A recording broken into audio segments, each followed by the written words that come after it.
And we are back for our NFL money lines and spreads. Best bets here for week number 8. Later today at 5 p.m. Pacific and 8 p.m. Eastern, we're going to have our 5 best player props for week number 8 of the NFL season. But again, today, just money lines and spreads for Sunday's games. I'll just say it now, I have nothing for Chiefs Commanders. We will have something for Chiefs Commanders, though, later today for our best player props. So make sure to join us for that later in the day. But of course, here we go. Money lines and spreads. And folks, before we get into the video, make sure to hit that subscribe button down below for some more weekly NFL content here on the channel. Every single Tuesday, we predict every single NFL game at 5 p.m. Pacific, 8 p.m. Eastern. And then on Saturdays, obviously, we have our best bets, again, player props, and spreads and money lines. Also on the channel, folks, go make sure to check out our daily NBA best bets and our daily MLB best bets. Obviously, the World Series is underway every single day for the rest of the MLB season, daily MLB best bets, and coming up in early November, daily college basketball best bets as well. Okay, on to the first of our 5 best bets here for this NFL Week 8 slate, kicking things off in Houston, Texas.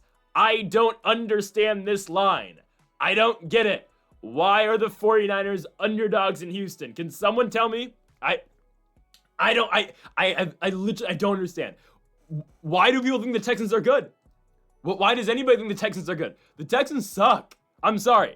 And the 49ers are injured. Okay, eventually, and I will keep saying this, eventually there will come a time where the Niners cannot overcome these injuries. There will come a time. I mean, already, again, just for the out for the year guys, Bosa, Warner, just to name a couple, I mean, they are very injured. And right now, no Brock Purdy, no Ricky Pearsall. Brandon Ayuk still hasn't touched the field yet this season. They're hurt. I get it. George Kittle comes back last week for Sunday Night Football. He doesn't have a catch, but it's okay, right? You are getting guys back. Purdy's still not starting. This might be a hot take. I actually think that's okay. Mac Jones is literally everything the 49ers need him to do. And sure, not to say Brock doesn't do that as well. Again, though, Mac Jones this season is 5-1 as the starting quarterback. Sorry, 4-1 as the starting quarterback.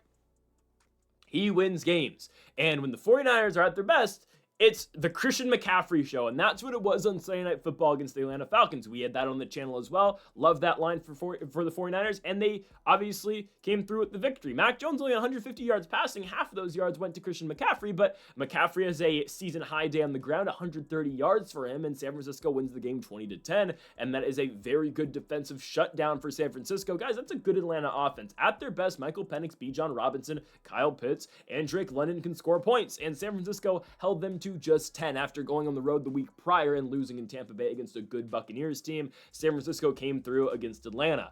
I don't know why anybody would be sold on the Houston Texans. Nothing the Texans have done so far this season screams to me this team is any bit good. They're a 2-4 football team. They've lost in Los Angeles against the Rams. They lost to the Tampa Bay Buccaneers. And sure, are these games all close? They are. They don't win close games is the answer, though. I mean, 5-point loss to the Rams, 1-point loss to the Buccaneers, 7-point loss to the Jaguars, and 8-point loss to the Seattle Seahawks. The Houston Texans this season are 0-4 in one-score games.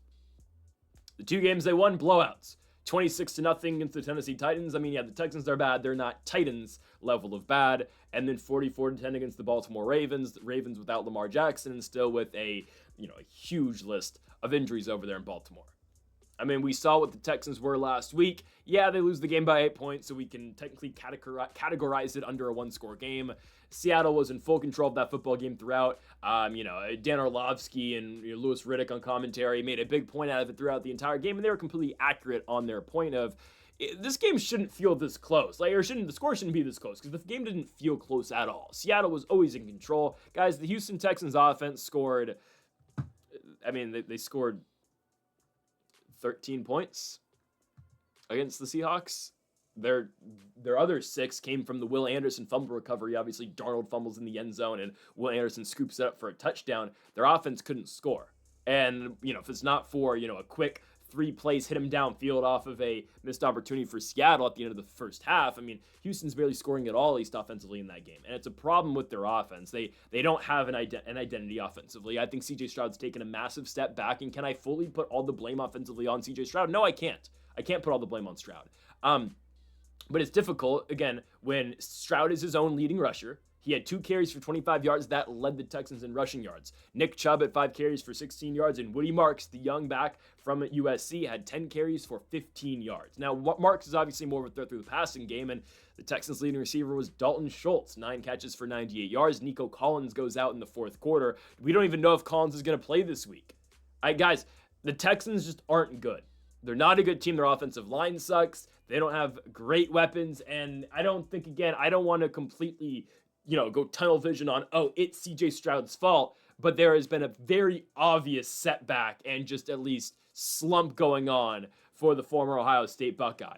And I look at the 49ers, they just win. This team went to Los Angeles and beat the Rams, okay? They lost to the Jags. That's a good team on their best day. They lose the Buccaneers. That's an elite team in the NFC. The Niners went to Seattle and won. Mac Jones wins football games. They just beat the Falcons, okay? And yes, they're still dealing with injuries. And eventually, again, I will keep saying this, eventually it's going to come back to bite them in the ass. Well, it's really something that they did. They're just getting hurt, and it sucks. Like, eventually, right, once you get into the final stretch of the year, they got to go to Indy late in the year on a Monday Night Football game. Probably they have a Sunday night against the Bears, which might actually be kind of a tough game, right? If they get in the postseason, which they should, I think it's eventually going to come back and get them.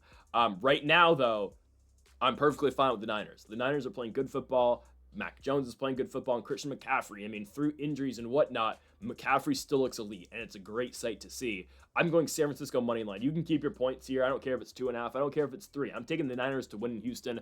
San Francisco is the better football team, and they match up really well against Houston. Because, guys, unless you suck, you match up well against the Houston Texans. I'm taking San Francisco 49ers money line, plus 120 on the road in Houston against the Texans. Next up, we go to our second best bet of the video. Let's go to Baltimore.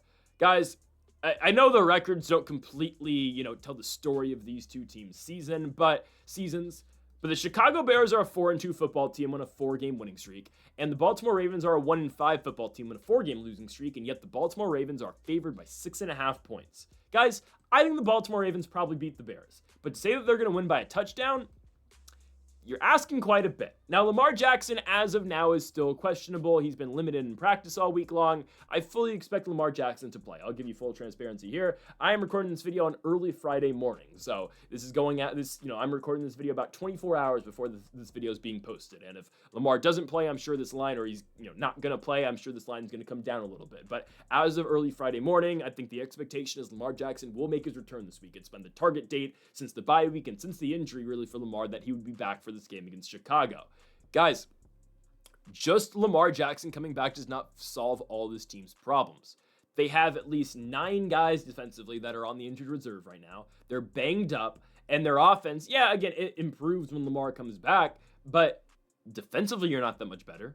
Guys, the Houston Texans, who I just dogged on for being horrible, scored 44 points in Baltimore. Everybody scores against this defense. And this was a problem even when Lamar was playing, obviously. And you can say, Lamar offensively and the Ravens, taking up time at least, with the ball. Sure, again, it's going to, that might prevent, obviously, their opposition from scoring so much. No. Guys, Lamar Jackson's a talent, okay? He's one of the best players in the sport. Like, Lamar Jackson, I saw someone make the comparison of like what the Baltimore Ravens would be without Lamar Jackson compared to what the Chargers would be without Justin Herbert. I think it's a fair point, but the Ravens, I think, again, without Lamar, are horrible. I think with Lamar this season, they're an 8-9 team. Again, I'm not even trying to like pump up Justin Herbert here, but like the Chargers would be the worst team in football if it wasn't for Justin Herbert. And I'm not saying Herbert's better than Lamar. I'm just saying, again, Lamar. I don't think the Chargers would be the worst team in football, but I think the Chargers would be where the Ravens are at. My problem is, again, the Chargers, Justin Herbert, this is a very convoluted way of saying this, but Justin Herbert's help for the Chargers because their offense would suck without him. Their defense is still what it is. Like, they can kind of keep themselves in games sometimes. Baltimore's defense sucks, and Lamar needs to save the offense, but I don't know how much better they are with Lamar Jackson. Again, I don't know if my point completely gets across there, but I think, again, I think that kind of makes sense. Like, their defense, even when Lamar plays, they're still going to give up a lot of points. Guys, the first game of the year that they played in Buffalo on Sunday Night Football against the Bills, Lamar Jackson and the offense, they score 40 points, and their team still lost. They put up 40, and they let Josh Allen and the Bills put up 41 points. Josh Allen had over 200 passing yards in just the fourth quarter, and their team lost the football game. Simply put, that won't cut it. Again, I don't care how great Lamar Jackson is. I don't care how good the offense can be at times when Lamar's playing. Obviously, we're talking about, Zay Flowers. We're talking about how Derrick Henry can obviously get going in the run game too. And that's all fine. That's all great. It doesn't matter if you can't get stops defensively, and that's a big problem. I mean, look at the amount of points teams have scored on them this season, with the exception of the Browns, who came into town, and obviously the Browns, regardless of who's at quarterback, Joe Flacco, Dylan Gabriel, maybe even Shedeur Sanders, like, they're not going to score regardless. So if you take that game away and you take away that rainy, weird game between them and the Rams, in which they still lost by 14 points, you look at a 41-40 loss against the Bills, a 38-30 loss against the Detroit Lions, a 37-20 loss against the Kansas City Chiefs, and a 44-10 loss against the Houston Texans. They get points put on them every single week. That's my point. And the Bears, guys, Chicago, I got to give credit to Caleb and Ben Johnson. They're doing a great job. They did start 4-2 last year, and we know how that year ended. But they've won 4 consecutive games. They're the only team in football to score at least 21 points in every single game they've played this season. Model of consistency. And if you're Baltimore, you need to put up at least 28 to beat them. And I have I think Baltimore can do that, but I think the Bears put up more than 21 points this week. I think the Bears put up 30. I think the Ravens win, but I think they win a close one. I think a 33-30 final, in my opinion, for the Baltimore Ravens. I'm very optimistic on the Bears right now. I know Caleb Williams can get the job done, and I look at that run game too right now. Huge added bonus. Guys, the Bears, since David Montgomery left that football team, or they let David Montgomery leave that football team, they have struggled to establish any bit of a run game. But now, DeAndre Swift, who obviously former Detroit Lion and former Philadelphia Eagle last season, has been great the last 2 weeks. 108 rushing yards for DeAndre Swift in Washington against the Commanders on a great Monday Night Football win for the Bears, and 124 yards last week against the New Orleans Saints. On top of that, the rookie out of Rutgers, Kyle Monangai, is very involved in the run game too. He's putting together 60-yard games and whatnot. And when you have two really good rushers, and what I think Chicago is trying to do, and Ben Johnson is trying to do, he's trying to put together his next, should I call him what they are calling in Detroit, Sonic and Knuckles, they call themselves. Obviously, David Montgomery and Jahmyr Gibbs. When you have a great two-headed monster running back, I'm not telling you Swift and Monangai are what obviously Gibbs and Montgomery are over in Detroit, but when you have at least some sort of a precedent set, like, okay, we can establish this run, we can be dominant there. And when you have a quarterback like Caleb Williams, like Jared Goff was in Detroit for Ben Johnson, you win football games. Am I saying Caleb is as good as Jared Goff? And am I saying that Swift and Monangai are as good as Montgomery and Gibbs? No. But at least I understand what's being put in place right now in Chicago. I get what Ben Johnson is trying to accomplish, and I like what Ben Johnson is starting to accomplish. Again, I have been very critical. I've been very harsh on Chicago throughout the years. I understand that. I'm finally starting to get it. I think the foundation's been put in place. I don't think they make the playoffs this year, don't get me wrong, but I think they're one of these, hovering around 500 teams that can always be tough, and a team that's 4-2 should not be 6.5-point dogs against a team in Baltimore who's 1-5, and I get it, Lamar's coming back. Lamar doesn't fix your defense. Yeah, again, they're going to score. Their defense will still give up points. I think Ben Johnson, again, I know what he can do offensively. I'm taking the Chicago Bears to cover 6.5 points here on the road in Baltimore against the Ravens. Next up, we go on to New Orleans, to the Superdome. The New Orleans Saints are 4.5-point favorites against the Tampa Bay Buccaneers. I consider going 3.5 here, but I think the Bucs win by at least a touchdown. So I'm going to take Tampa here to cover. The Buccaneers are 4.5-point favorites. That 4.5-point line, though, set at -105, so you can easily buy a point or a half a point to get this at -4 or -3.5, but I'm willing to keep it at -4.5. Baker Mayfield coming off a loss, I think this team's going to be fine. I don't think the loss really affects them too much, guys. Going to Detroit and losing is just, it is what it is. Not many teams in football are going to be able to go into Ford Field and win. Just the way that team is, how good the Lions are, and a healthy Lions team throughout the stretch of the season. Again, you know how highly I think of Detroit. I don't really put anything on Tampa losing that football game. And I believe, again, that's going to be the NFC Championship game later in the year. I think he'll be back in Detroit. And I think, unfortunately, I like the Bucs. I like Baker. I think the Lions probably win that game again. I think the Lions are probably going to the Super Bowl this year. The Packers.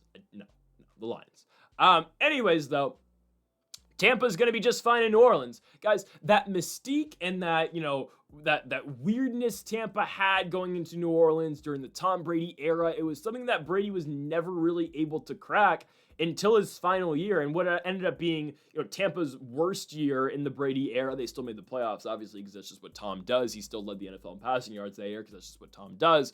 But even in Brady's worst year, and Tampa's worst year with Tom there, that was the only year. Well, I'm getting to it. It's the only year that they beat New Orleans in New Orleans. And it was a low-scoring game. That's when the Saints still had a little bit of hope. That's when they were still at Jameis at quarterback before they went to Dalton, and that was a weird year in 2022. But that mystique of the Bucs going to New Orleans and going to the Bayou and trying to win in the Superdome and failing is gone. Okay, they have in the last 3 seasons they have taken care of New Orleans in New Orleans. Now I know, in 2023 that the Bucs had that weird game at the end of the year in Tampa where they almost missed the playoffs because they couldn't beat New Orleans in Tampa Bay. Now obviously a Falcons loss put Tampa right back into it. Actually, after New Orleans beat beat Atlanta the week after. But anyways, the Tampa Bay Buccaneers, they do not struggle in New Orleans anymore. And, I don't want to get too historically based here, but I saw it coming a little undone in 21 where Tampa almost went in there and beat that football team and should have won. That was the game where New Orleans left Cyril Grayson wide open down the field and Mike Evans had a big touchdown. Regardless, Tampa in the prime, Brady was always in his prime, but in 2020 and 2021 just could not win New Orleans except for obviously in the postseason. That's neither here or there. Tampa does not struggle against the Saints anymore. And you can credit that to, Tampa staying the same and Tampa still being a contender every single season and really carrying on the Brady legacy of winning every single year, and New Orleans kind of carrying the Drew Brees legacy of, no, I'm being harsh, because the Drew Brees legacy would just be losing the playoffs every single season. I'm sorry, he won a Super Bowl, Bountygate. No, I like Drew Brees. New Orleans has not carried the Drew Brees legacy. They've carried the legacy of pre-Drew Brees, of when Brees was still in San Diego, of, we suck every single season. And ultimately, again, that's the whole New Orleans has dug itself in with their big salary cap problems, obviously, with the Derek Carr signings, with the Alvin Kamara extension. Still, hey, I think they're still paying Michael Thomas some money right now. The DeMario Davis contracts, they're paying a lot of guys a lot of money. I understand that, and that's why they're in salary cap hell. But New Orleans is still just going to be a struggling football team for a very long time. And, I see it with the Cot Commander, okay? I understand with what Rattler's doing. I don't think Rattler's that bad. And I think, again, I've said this before, I believe Rattler's going to get completely scapegoated in this entire thing. I know what New Orleans is going to do in the offseason. They're probably going to draft a quarterback. If they don't draft a quarterback, they're going to bring in a veteran. They're going to bring in Joe Flacco if Flacco doesn't go to Vegas. And they're going to say, oh, young quarterback, like every young quarterback gets thrown to the curb. We don't really care about you, Spencer Rattler. But I guess, again, Rattler was not a first-round pick. They never expected anything out of Rattler. They don't see him as a franchise guy. But again, I'm not saying Rattler's going to have the career bounce back like these guys had, but look at Darnold, look at Baker, look at Daniel Jones, okay? Quarterbacks that get thrown to the side and teams give up on can find really great careers. So I don't know if Rattler's going to be that. I don't think Rattler's going to be that, but I believe he's going to get scapegoated in this entire thing because, yes, he's really not playing that bad of football. His game in Chicago last week against the Bears was pretty awful. Every other game Rattler's played this year has just been decent, and he's been playing good football. And the problems do not start with Spencer Rattler. It is everywhere else. Rattler's playing good enough football. They don't have a run game with Kamara, Kendre Miller, Devin Neal, who never gets run, who's a very capable back out of Kansas. They do not give him any running opportunities. I just think the Saints are a mess. And ultimately, I can't put too much on the coaching. I can't put too much on the players. It's just they had nothing. They couldn't do anything in the offseason because they have no money. And that's why they are starting Spencer Rattler, who was a 5th-round pick or a 6th-round pick out of South Carolina, because they really don't have any options. I mean, again, they tried taking and going with Tyler Shaw, the rookie out of Louisville, who's formerly Texas Tech quarterback, and he's just old, but obviously Tyler Shaw's not very good, so they had to stick with Rattler, and that was the right decision. Rattler's better than the Cot Commander is better than Tyler Shaw. But it's still an uphill climb for the Saints, man. It's just overall a team that is going to struggle. Their defense is not great. Their offense is not very good. And again, I don't think it's Rattler's fault, but the team's just not very good as a whole. What do you want out of them? Tampa should go in here and blow them out. Again, the Bucs have been playing very well against the Saints as of late, and I believe that continues here. I'm going with the Tampa Bay Buccaneers to dominate in New Orleans in the Superdome. Give me Tampa Bay on the road, -4.5 against the Saints. Next up, we go to our 4th best bet of the video, and we move to Mile High Stadium. Might be kind of a controversial pick, but I'm going to take Denver -3. I'm going to buy a half-point line currently at -3.5. I'm going to buy a half point to get it at -3, just in the case where Denver, like last week, wins by, actually last week they won by 2. But regardless, just in a case where Denver wins by, or they won by 1, but in the spot where Denver wins by a field goal, we're okay. And I get it, Denver's last 2 wins actually -3 would not be covered in Denver's last 2 victories, as they beat the New York Jets 13-11 in London and beat the New York Giants 33-32 at home. I expect them to beat down on the Dallas Cowboys this week.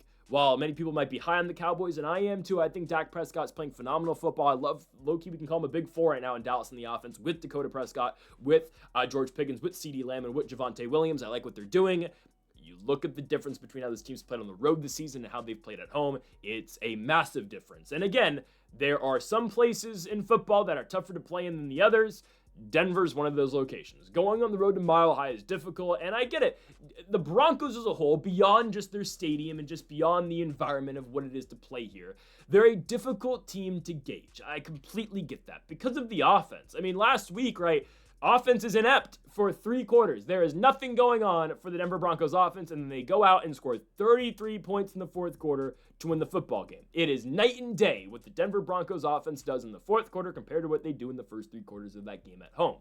But there is something to get excited about now about Denver because of how well they played in that fourth quarter. And it's just like, okay, well, if that offense can do, can just do that and can be productive throughout the course of a game prior to the very end, they're going to be just fine. And I think, again, it gets understated how good the New York Football Giants are this year, right? I think Jackson Dart's doing a tremendous job. I like Scadaboo quite a bit. And I think the Giants, again, Dayball has always been on the hot seat, it seems like, since, the Daniel Jones era ended. But I think the Giants are not a bad team. Again, it is very difficult for a franchise quarterback to emerge out of New York. I mean, hey, either New York team, I'm talking about the Jets or the Giants, but Jackson Dart is trying his damn hardest to get out of that dumpster fire that is the New York Football Giants franchise. Again, guys, I mean, how many franchise quarterbacks have really come out of New York? Eli Manning? Oh, wait. Again, franchise quarterbacks do not really come to be out here. And that's not a fault of the players. It's just the franchises, organizations, and, kind of just mentalities. The quarterbacks don't really win over there. Regardless, though, that's besides my point. The Giants are good this year, or at least decent, and they're going to be one of those teams that just keeps putting up a fight every single week. So I'm not really going to put anything against Denver for playing a competitive game against the New York Giants. That's okay. What I saw out of that game is the defense buckled down when they need to. Well, not entirely. Jackson Dart went down the field in the fourth quarter, but I saw that offense really come to be. I saw a huge interception, obviously, to turn the game away, or turn the game around, obviously, for the Denver Broncos late in the fourth quarter. And I think, again, if Denver can just continue to put it together this season, this should be on paper the best team in the AFC West. I said that going into the year. If you go back to my first ever best bets video this year for week 1 of the NFL season, I actually did 10 best bets. And now 4 of those bets were were season-long props and season props, or long-term plays. That's a better way of putting that. And one of the plays was Denver Broncos to win the division. We're actually doing fairly well on that right now. We have Rams to win the division. We have Broncos to go to the playoffs, and we have Buccaneers to win the division. We're looking very good on those 3 right now. Tampa's looking just fine, by the way, because people thought Atlanta were going to win that division. Are we serious? Anyways, though, the Broncos they're going to be a playoff team, and the defense is looking really good. Again, I'm not going to really put much into what the last week was. Guys, I look at this game between Denver and Dallas, and I say, okay, Dallas's offense has been great, but you take them away from the Dome, you take them away from Jerry's World, you take them away from AT&T Stadium, and you put them on the road at elevation, at altitude against this defense. I don't love it. Yeah, their offense scores against everybody, but now you match them up against one of the better defenses in football, at Mile High, away from a dome. That's difficult.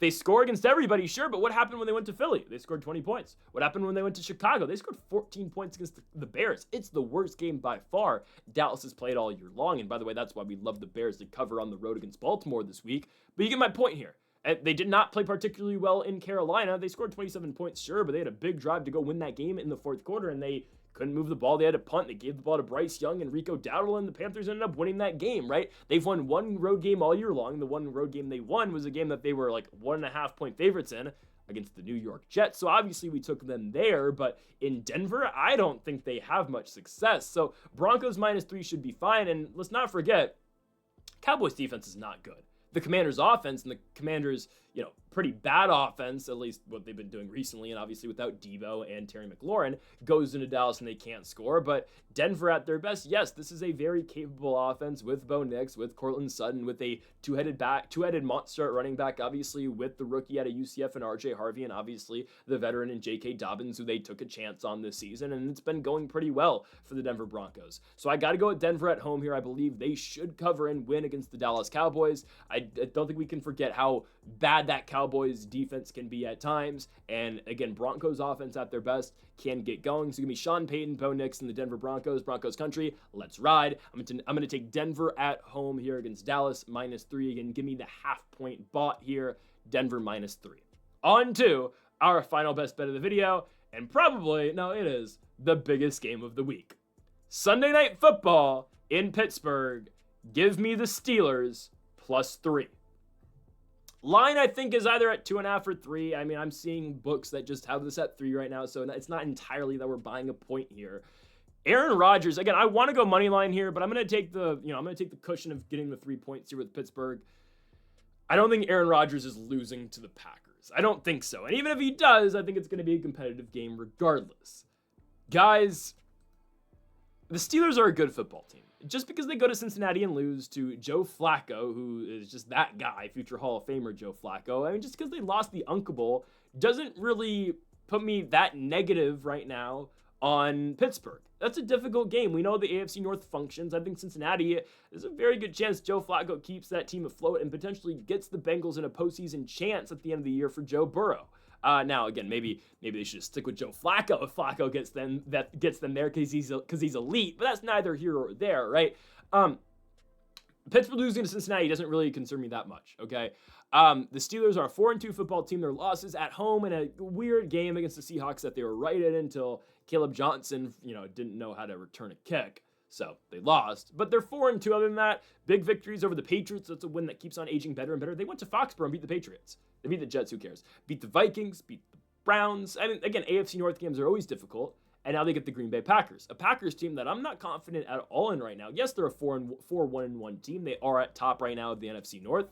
A loss to the Browns is the only one they've had all year long, a tie against the Cowboys. But you look at last week's game against Arizona, guys, the Cardinals are a 4th-and-1 conversion away from winning that football game, right? Or potentially a punt and a pin deep of Green Bay of winning that football game too. I mean, the Cardinals had the Packers on the ropes. They had that game won, and they outgained Green Bay by around 100 yards. And it just feels like the Jonathan Gannon era in Arizona has been, how do we find ways to lose? And that's entirely what Arizona has done. Again, go watch the Tennessee game if you need a better example of how will the Cardinals try to lose this week. 5-game losing streak for Arizona after starting the season 2-0. But you get what I mean, right?